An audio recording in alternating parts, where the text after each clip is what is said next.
Hi friends, പുതിയൊരു വീഡിയോയിലേക്ക് എല്ലാവർക്കും സ്വാഗതം. ആകാശിനെ കാണാത്തത് കൊണ്ട് ചാരു വല്ലാതെ വിഷമിച്ച് കൈയൊക്കെ പൊള്ളിയിട്ടാണ് വന്നിരിക്കുന്നത്. അങ്ങനെ ബാലനും അശ്വതിയും അനുവൊക്കെ ആശ്വസിപ്പിക്കുകയാണ്. എന്നിട്ട് ഭക്ഷണം കഴിക്കാൻ വേണ്ടി പറയുമ്പോൾ എനിക്ക് ഭക്ഷണം വേണ്ട എന്ന് പറയണം. അങ്ങനെ ബാലനൊക്കെ നിർബന്ധിക്കുമ്പോൾ എനിക്ക് വേണ്ടാഞ്ഞിട്ടാണ് ബാലമാമേ എന്ന് പറഞ്ഞ് സങ്കടത്തോടു കൂടിയാണ് ചാരു കിടക്കുന്നത്. പിന്നീട് രാവിലെ തന്നെ ഗുണ്ടകൾ ശ്രേയയെ വിളിക്കുകയാണ്. നിങ്ങൾ പറഞ്ഞതുപോലെ തന്നെ മാഡത്തിൻ്റെ വീടിൻ്റെ മുന്നിലേക്ക് ഞങ്ങൾ വന്നിട്ടുണ്ട്, എന്താണ് ഇയാളെന്നെ ചെയ്യേണ്ടത് എന്ന് ആകാശിനെ കുറിച്ച് ചോദിക്കുകയാണ്. അപ്പോഴത്തേക്കും ശ്രേയ ഒരു ബോക്സ് വിൽക്കുന്ന കടക്കാരനെ വിളിച്ചിട്ടുണ്ടാവും. എന്നിട്ട് അയാളോട് ശ്രേയയുടെ വീട്ടിലേക്ക് എത്രയും പെട്ടെന്ന് 2 ബോക്സ് അത്യാവശ്യമായിട്ട് ഡെലിവറി ചെയ്യണം എന്ന് പറയണ്ട. അങ്ങനെ അഡ്രസ്സൊക്കെ അയാൾക്ക് പറഞ്ഞു കൊടുക്കുകയാണ്. നിങ്ങളുടെ അക്കൗണ്ടിലേക്ക് പൈസ ട്രാൻസ്ഫർ ചെയ്തോളാം എന്ന് പറഞ്ഞിട്ടാണ് ഫോൺ വെക്കുന്നത്. അങ്ങനെ അയാൾ ശ്രേയയുടെ വീട്ടിലേക്ക് 2 ബോക്സ് കൊണ്ടുവരികയാണ്. എന്നിട്ട് ആ ബോക്സ് പുറത്ത് വെച്ചിട്ടാണ് ആ കടക്കാരൻ പോകുന്നത്. അപ്പോഴത്തേക്കും ഗുണ്ടകൾ അവിടേക്ക് വരികയാണ്. എന്നിട്ട് ശ്രേയ പറയാണ്, നിങ്ങളുടെ മുന്നിൽ ഇപ്പോൾ ബോക്സ് കാണുന്നില്ലേ, അതിലെ ഒരു ബോക്സിലേക്ക് നിങ്ങൾ ആകാശിനെ ആക്കണം, എന്നിട്ട് ഞാൻ പറഞ്ഞ സ്ഥലത്തേക്ക് നിങ്ങൾ ആ ബോക്സ് എത്തിക്കണം എന്ന് പറഞ്ഞു കൊടുക്കാൻ കേട്ടോ. എന്നിട്ട് അതുപോലെ തന്നെ ഗുണ്ടകൾ ആകാശിനെ, ബോധമില്ലാത്ത ആകാശിനെ ആ ബോക്സിനകത്ത് ആക്കുകയാണ്. എന്നിട്ട് അത് പാക്ക് ആക്കിയിട്ട് നേരെ ബാലൻ്റെ വീട്ടിലേക്ക് കൊണ്ടുപോവാണ് ഡെലിവറി ചെയ്യാൻ വേണ്ടി. ഈ സമയത്ത് ഹേമ ശ്രേയയുടെ ഫോണിലേക്ക് വിളിക്കുകയാണ്. എന്നിട്ട് ചോദിക്കുകയാണ്, എനിക്കിപ്പോൾ ആകാശിനെ കാണാത്തത് കൊണ്ട് വല്ലാത്തൊരു ടെൻഷനൊക്കെ ഉണ്ട്, അവന് കുഴപ്പമൊന്നും ഇല്ലല്ലോ എന്ന് ചോദിക്കുമ്പോൾ അവനൊരു കുഴപ്പവുമില്ല ആൻറ്റി ഒന്നുകൊണ്ടും വിഷമിക്കണ്ട, 2 ദിവസത്തിനുള്ളിൽ തന്നെ ആകാശ് അവിടെ എത്തുന്നതാണ്. അല്ല, ആകാശിനെ കാണാത്തത് 2 ദിവസമായില്ലേ, അതുകൊണ്ട് എനിക്കെന്തോ വല്ലാത്തൊരു ടെൻഷനൊക്കെ വരുന്നുണ്ട്. പക്ഷേ അവളെ ഓർക്കുമ്പോൾ എനിക്ക് സന്തോഷവുമുണ്ട്. അല്ല, ചാരുവിന് ഇപ്പോൾ എങ്ങനെയുണ്ട് എന്ന് ചോദിക്കുമ്പോൾ അവൾ കരഞ്ഞ് ഒരു പരുവമായിട്ടുണ്ട്. അവളുടെ ആ കരച്ചിലൊക്കെ കാണുമ്പോൾ ആൻറ്റിക്ക് സന്തോഷമാകുന്നില്ലേ? എനിക്ക് ഒരുപാട് സന്തോഷമാകുന്നുണ്ട്. അത് കാണുമ്പോഴാണ് എനിക്ക് ആകാശിനെ കാണാത്ത വിഷമം അറിയാതിരിക്കുന്നത്. അവളുടെ മുഖമൊക്കെ ഒന്ന് കാണണം, എനിക്കിപ്പോൾ അവളുടെ മുഖമൊക്കെ ഫോട്ടോ എടുത്ത് മാഡത്തിന് അയച്ചു തരണമെന്നൊക്കെ ഉണ്ട് എന്ന് പറഞ്ഞ് സന്തോഷിക്കാണ്ട്. അപ്പോൾ ശ്രേയ പറയണേ, ഞാനിപ്പോൾ നിങ്ങളുടെ വീട്ടിലേക്ക് ഒരു പാർസൽ അയക്കുന്നുണ്ട്, അത് നിങ്ങൾ എങ്ങനെയെങ്കിലും ആകാശിൻ്റെ റൂമിൽ കൊണ്ടുപോയി വെക്കണം. ആ പെട്ടിക്കകത്തുള്ളത് ഓഫീസിലെ കുറേ ഫയലുകളാണ്, ആകാശിൻ്റെ റൂമിൽ കൊണ്ടുപോയി വെച്ചാൽ മതി എന്ന് പറഞ്ഞപ്പോൾ ഹേമ, അതിനെന്താ മേഡം, നിങ്ങൾ ആ പെട്ടി ആകാശിൻ്റെ റൂമിൽ കൊണ്ടുപോയി വെച്ചോളാം. അപ്പോൾ ഫോൺ വെച്ച ശേഷം അരവിന്ദ് ചോദിക്കുകയാണ്, അമ്മ ആരോടാണ് സംസാരിച്ചത്? അതാ ശ്രേയയാണ്, അവരിപ്പോൾ എന്തോ ഈ വീട്ടിലേക്ക് ഒരു പെട്ടി അയച്ചിട്ടുണ്ടത്രേ, അത് ആകാശിൻ്റെ റൂമിൽ കൊണ്ടുപോയി വെക്കാൻ പറഞ്ഞു. ഈ സമയം ബാലനും ചാരുവും ബൈക്കിൽ ആകാശിനെ തേടി നടക്കുകയാണ്. ആകാശ് പോവാനിടയുള്ള സ്ഥലങ്ങളിലൊക്കെ അവർ പോയി അന്വേഷിക്കുകയാണ്. വെപ്രാളം പിടിച്ചുകൊണ്ട് ചാരു നല്ല ടെൻഷനോട് കൂടിയാണ് ബാലനും ചാരുവും കൂടി അന്വേഷിക്കുന്നത്. എന്നിട്ട് ബാലൻ ചാരുവിനോട് പറയാണ്, നമ്മളിപ്പോൾ സ്റ്റേഷനിലേക്കല്ലേ പോകുന്നത്, പോലീസിന് ആകാശിനെ കുറിച്ചുള്ള എന്തെങ്കിലും വിവരം കിട്ടാതിരിക്കില്ല, നമുക്കെന്തായാലും അവിടെ പോയി ഒന്നുകൂടി പോലീസിനെ കണ്ട് സംസാരിക്കാം എന്ന് പറഞ്ഞുകൊണ്ടാണ് ബാലനും ചാരുവും കൂടി പോലീസ് സ്റ്റേഷനിലേക്ക് പോകുന്നത്. ഈ ടെൻഷൻ ആവാതിരുന്നാൽ മതി എന്ന് പറഞ്ഞപ്പോൾ ചാരു പറയണേ, എങ്ങനെ ടെൻഷൻ ആവാതിരിക്കും ബാലമാമേ, അക്കുച്ചേട്ടനെ കാണാതായിട്ട് ഒരു പകലും ഒരു രാത്രിയും കഴിഞ്ഞു. അപ്പോൾ ബാലൻ പറയണേ, മോളെ ചാരു, നീ ടെൻഷൻ ആവാതിരിക്കുക, ഞാൻ ആർക്കും അറിഞ്ഞുകൊണ്ട് ഒരു ദ്രോഹവും ചെയ്തിട്ടില്ല, ആരും നശിച്ചു കാണണമെന്ന് ആഗ്രഹിച്ചിട്ടുമില്ല, അതുകൊണ്ട് എവിടെ ഇരുന്നാലും ആകാശിന് ഒരു കുഴപ്പവും കൂടാതെ അവൻ നമ്മുടെ വീട്ടിലേക്ക് തന്നെ തിരിച്ചെത്തും, അവനെ പോലീസുകാർ തന്നെ കണ്ടെത്തി നമ്മുടെ വീട്ടിലേക്ക് കൊണ്ടുവരും, ഈശ്വരൻ നിന്റെ പ്രാർത്ഥനയും നമ്മുടെ കണ്ണീരും കാണാതിരിക്കില്ലല്ലോ, അതുകൊണ്ട് ആകാശിന് ഒരു കുഴപ്പവും കൂടാതെ ആകാശ് നമ്മുടെ വീട്ടിൽ തിരിച്ചെത്തും എന്ന് പറഞ്ഞ് ആശ്വസിപ്പിച്ചുകൊണ്ടാണ് ബാലൻ ചാരുവിനെയും കൂട്ടി സ്റ്റേഷനിലേക്ക് ചെല്ലുന്നത്. ഈ സമയം ശ്രേയ പറഞ്ഞു വിട്ട ഗുണ്ടകൾ ബാലൻ്റെ വീട്ടിലെത്താണ്. എന്നിട്ട് ഈ ബോക്സ് കൊടുക്കുകയാണ്. അപ്പോൾ ഹേമയും അരവിന്ദനും പുറത്തേക്ക് വരികയാണ്. എന്നിട്ട് ഗുണ്ടകളോട് ആകാശിൻ്റെ റൂമിലേക്ക് ഈ ബോക്സ് വെക്കാൻ വേണ്ടി പറയട്ടോ. അങ്ങനെ ഗുണ്ടകൾ പോയി കഴിഞ്ഞ ശേഷം അരവിന്ദ് പറയണ, അല്ലമ്മേ, എനിക്കെന്താ ഈ ബോക്സ് കണ്ടിട്ട് ഒരു പന്തികേട് പോലെ തോന്നുന്നുണ്ടല്ലോ, ഞാനിതൊന്ന് തുറന്നു നോക്കിയാലോ? അത് വേണ്ട, നീ എന്തിനാണ് വെറുതെ ആവശ്യമില്ലാത്ത പ്രശ്നങ്ങളിലൊക്കെ തലയിടാൻ പോകുന്നത്? എനിക്ക് ആ ശ്രേയയെക്കുറിച്ച് നന്നായിട്ട് അറിയാം, അവൾ ഒന്നും കാണാതെ ഒന്നും ചെയ്യില്ല, അവളിപ്പോൾ ഈ വീട്ടിലേക്ക് ഈ ബോക്സ് പറഞ്ഞു വിട്ടിട്ടുണ്ടെങ്കിൽ, കൊടുത്തു വിട്ടിട്ടുണ്ടെങ്കിൽ അതിലെന്തോ ഒരു ഉദ്ദേശമുണ്ട്, അതുകൊണ്ടാണ്, നമ്മളായിട്ട് വെറുതെ ഇത് തുറന്നു നോക്കാനൊന്നും പോവേണ്ട, നീ വാ എന്ന് പറഞ്ഞുകൊണ്ട് ഹേമ അരവിന്ദിനെയും കൂട്ടി ആ റൂമിൽ നിന്നും അങ്ങ് പോവുകയാണ്. ഈ സമയം ചാരുവും ബാലനും സ്റ്റേഷനിലെത്തി പോലീസിനോട് ചോദിക്കുകയാണ്, ആകാശിനെ കുറിച്ച് എന്തെങ്കിലും വിവരം കിട്ടിയോ സാർ എന്ന് ചോദിക്കുമ്പോൾ ഇല്ല, ഒന്നും കിട്ടിയിട്ടില്ല, ഞങ്ങളിപ്പോഴും അന്വേഷണം തുടരുകയാണെന്ന് പറഞ്ഞപ്പോൾ ചാരു കരഞ്ഞുകൊണ്ട് പറയണേ, എന്താണ് സാർ ഇങ്ങനെ പറയുന്നത്?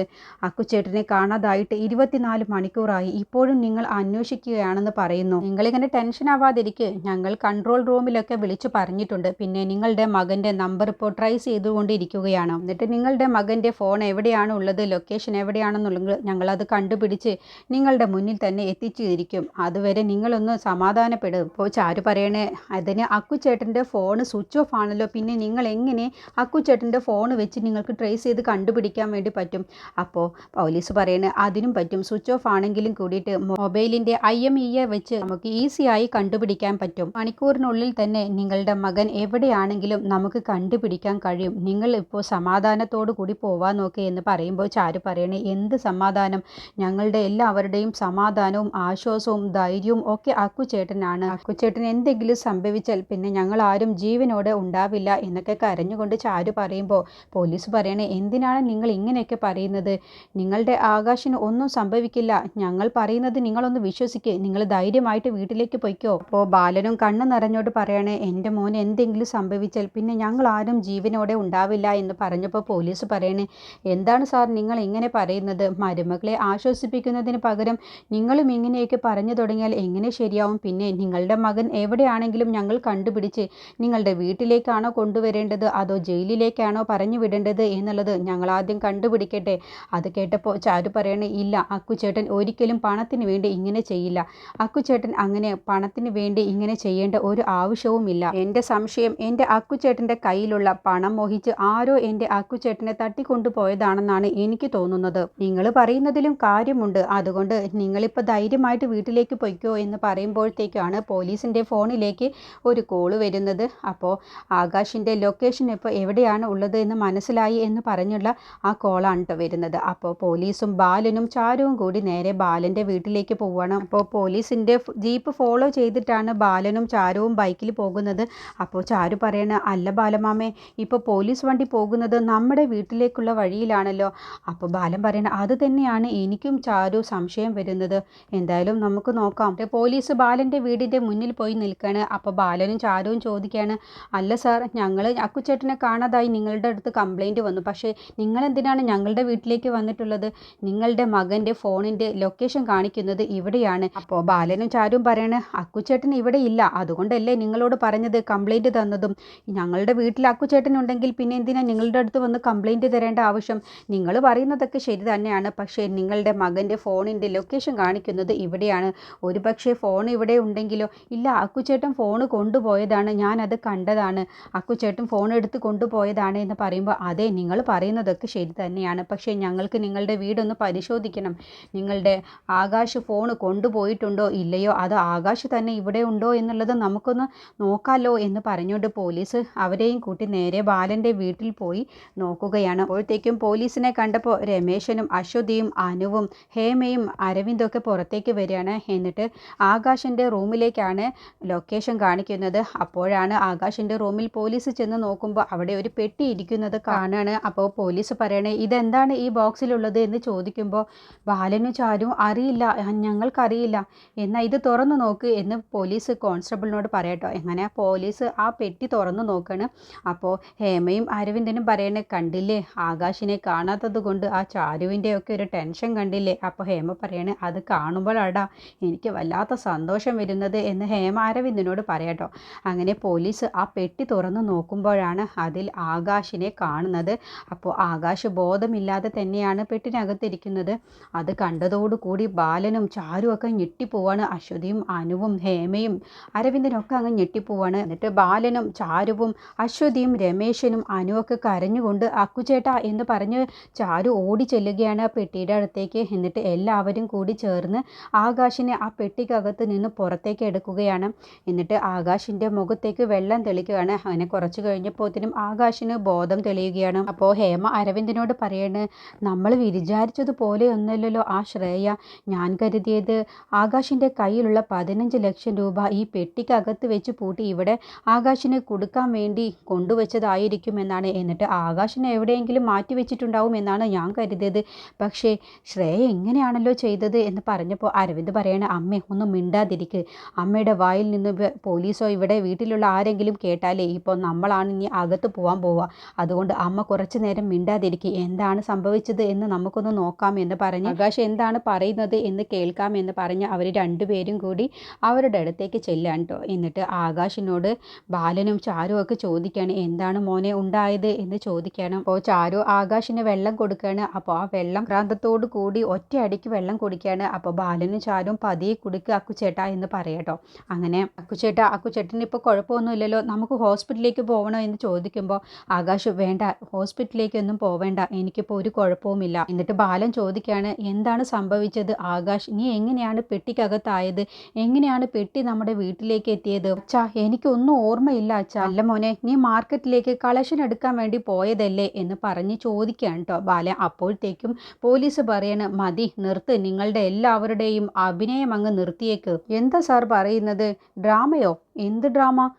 ഞങ്ങൾക്ക് മനസ്സിലായി, നിങ്ങളെല്ലാവരും കൂടി ചേർന്ന് അഭിനയിക്കുകയാണെന്ന്. പോലീസുകാരെന്താ മണ്ടന്മാരാണെന്ന് നിങ്ങൾ കരുതിയോ? പെട്ടിക്കുള്ളിൽ തന്നെ നിങ്ങളുടെ മകനെ അടച്ചു വെച്ചിട്ട് നിങ്ങളുടെ മകനെ കാണാനില്ല എന്ന് ഞങ്ങളുടെ പോലീസ് സ്റ്റേഷനിൽ വന്നെന്ന് പരാതി തന്നാൽ ഞങ്ങളത് കണ്ണും പൂട്ടി വിശ്വസിക്കുമെന്നാണോ നിങ്ങൾക്ക് തോന്നിയത്? അപ്പോൾ ബാലൻ പറയണേ, എന്താണ് സാർ നിങ്ങളീ പറയുന്നത്?